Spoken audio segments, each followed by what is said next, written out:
Welcome to the City Current Radio Show. I'm your host, Jeremy Park. As always, we're honored to bring you inspiring stories of individuals, organizations out powering the good, making a difference in our community. We're coming to you from our home studios because we do want to make sure that all of you are safe and healthy. We're honored to be joined by our first guest, an amazing woman out doing so much good in our community, her and her whole team. We have the Tennessee First Lady, Maria Lee. How are you doing? I'm doing well. Thank you so much for having me, Jeremy. Absolutely. So we've been honored. You've been personally involved in some of our efforts like Samaritan's Feet, where we've washed kids' feet, given them new socks and shoes. Service is a huge part of your platform. You have Tennessee Serves that is really all geared around volunteerism, engagement, making a difference and giving back. Let's start there. Give listeners a little idea of just Tennessee Serves, what that encompasses, because at this point we've got a year anniversary to celebrate. We do. It's hard to believe it's been a year. But Tennessee Serves is the initiative my team and I are involved in. And our heart is just that others would be able to get out and serve, that they would see us serving, that we would be an example of service to those in our community, and hopefully inspire and mobilize others to get out and serve. There's already so many great organizations and nonprofits all across our state who are doing wonderful work and serving the needs of those across our state. And so we want to highlight those people too and bring awareness to them so that people can get involved in serving those nonprofits. I think that's what's really neat is following you on social media. You yourself and your team, you're out there physically serving, even right now where you're wearing the masks and the gloves and the social distancing. So that hasn't slowed you down in terms of being able to go out there. And so to your point, you get to see how easy it is and how fun, because you always have a smile on your face to serve.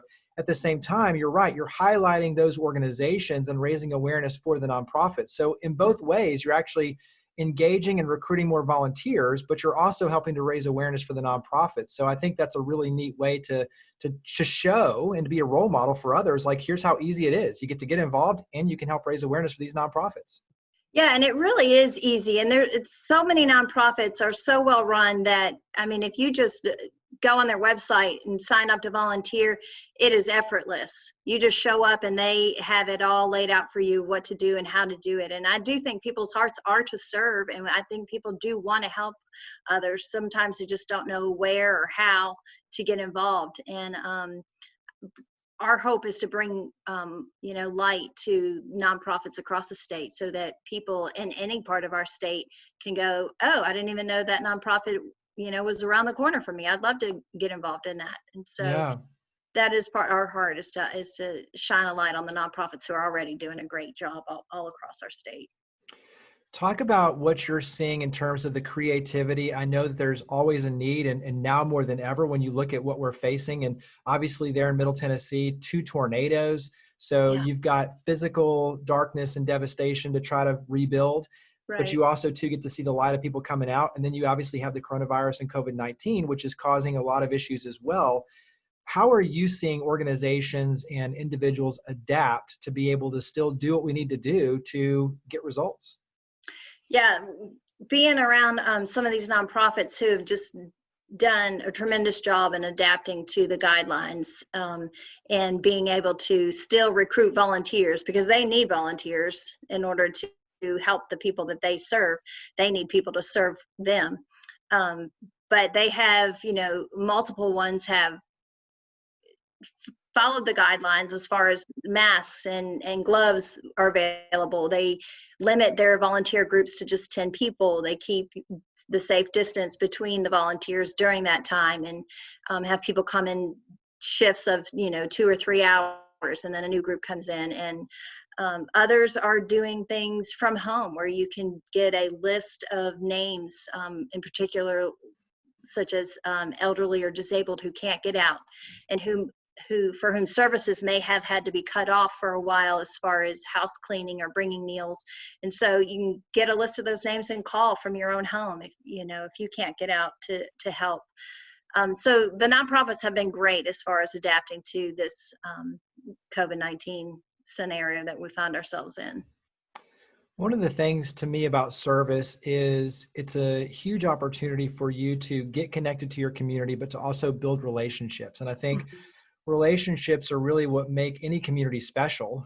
You move maybe for opportunities to that community, but ultimately the friendships that you create, the relationships you create, is what keeps you there and makes you feel like you're a part of something special.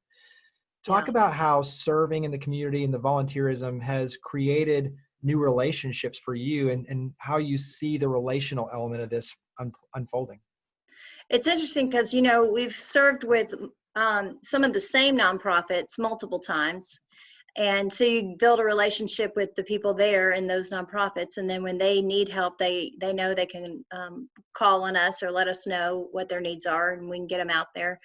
But also the people that you end up serving, you develop relationships with. And when you have that relationship, I think people realize that you're not just coming one time and then it's done and it's a feel good kind of experience.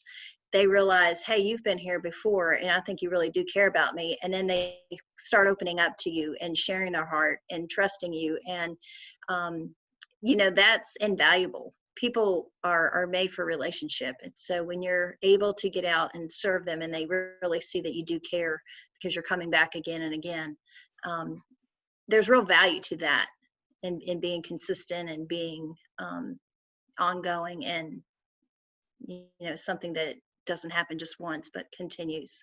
Absolutely. Share where you think, because as you mentioned, people don't realize how easy it is to volunteer. And so many of these organizations, they're very easy to access, both the executive Yeah. director, the volunteer coordinator, communications. You can easily reach out to any of them. And so many of them have it on their website in terms of volunteer opportunities, ways you can get engaged. But I don't think people realize just how easy it is, and that the fact that these organizations really do rely on volunteers, and they want you to reach out and raise your hand and Yeah. just say, hey, I want to be a part of this Hey. to help. Share maybe, how easy it is, or what your words of encouragement would be to those Mhm. who haven't volunteered yet, but feel that nudge in their heart. Where would Yeah. they start?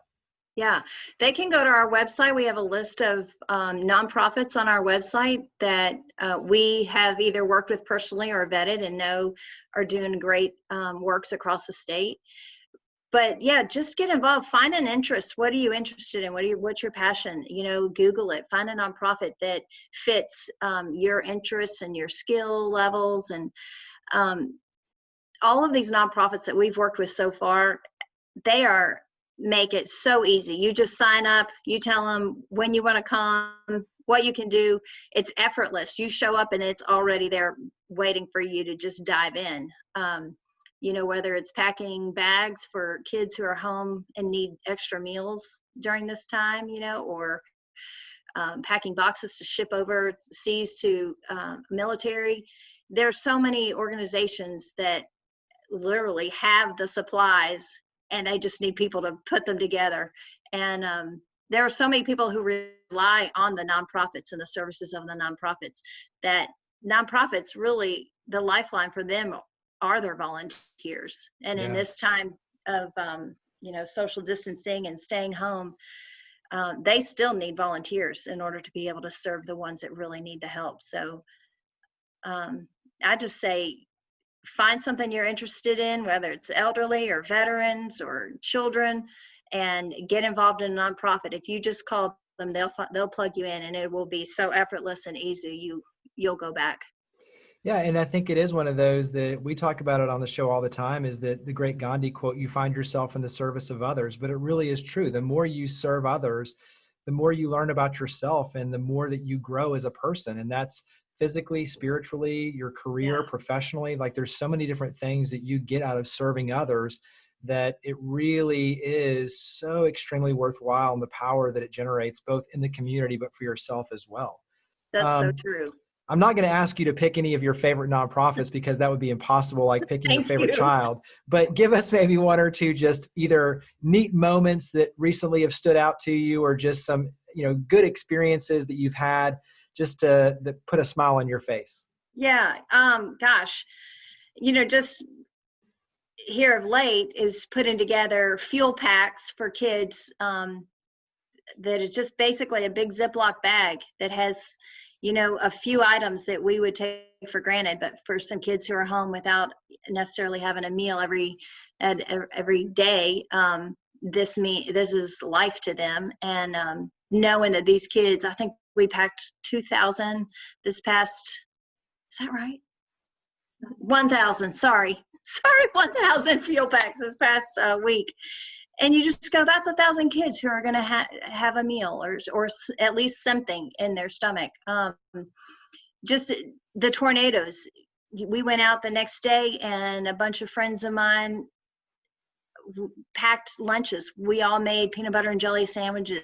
We had 700 peanut butter and jelly sandwiches and chips and a bag and a drink in less than 24 hours, and we handed them out, and people couldn't believe it. And really what they wanted was to be able to share their heart and their story right after the tornado. It was almost like they were just glad somebody was there to hear their heart.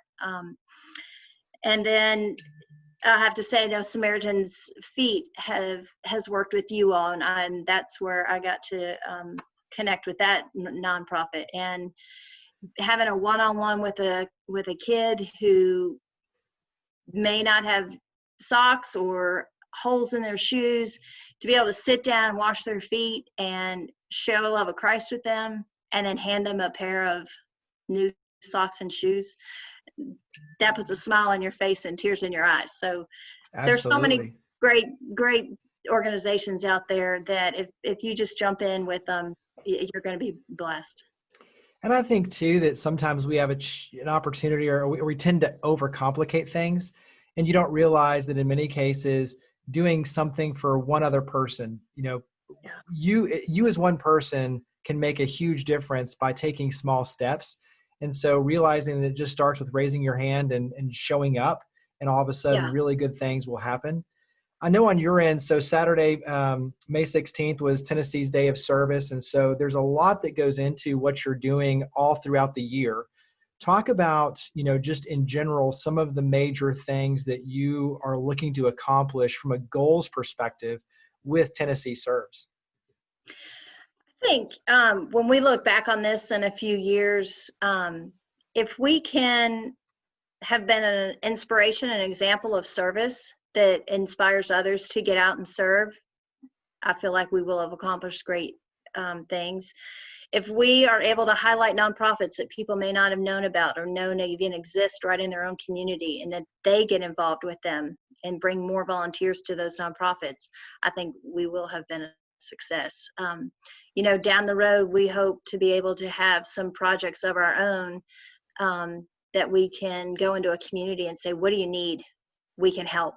And draw people from that community to volunteer to accomplish what it is that community needs, then we will have been a success. And I think that's kind of a logical next question is, how do we help? I know that you obviously have the website. We'll mention that again as we wrap up.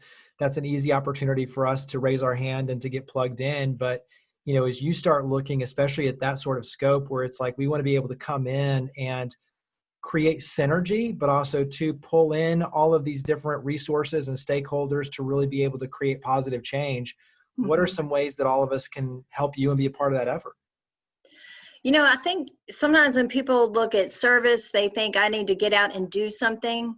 And that, of course, is a big part of serving, hands-on. But, people are gifted in all different ways, and people have time to get out. Others don't. People have treasure and finances to get out and to send in so that others can get out and help.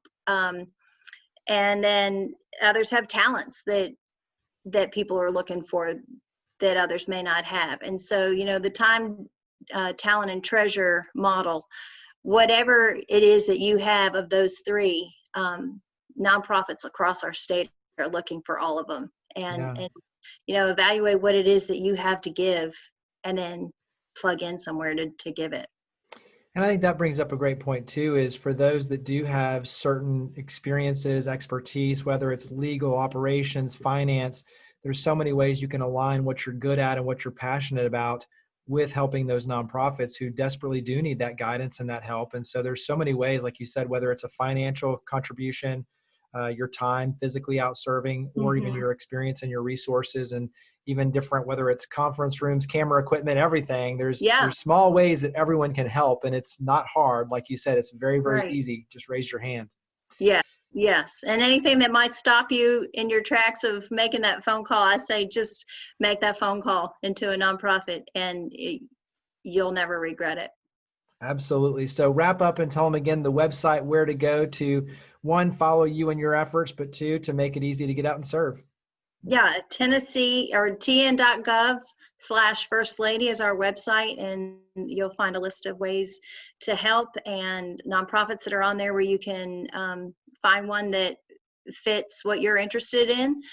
And each month we put out a monthly challenge and focus on a certain group, whether it's elderly or veterans or homeless or foster children. This month is foster children. So we just say, get involved, plug in, and take that step.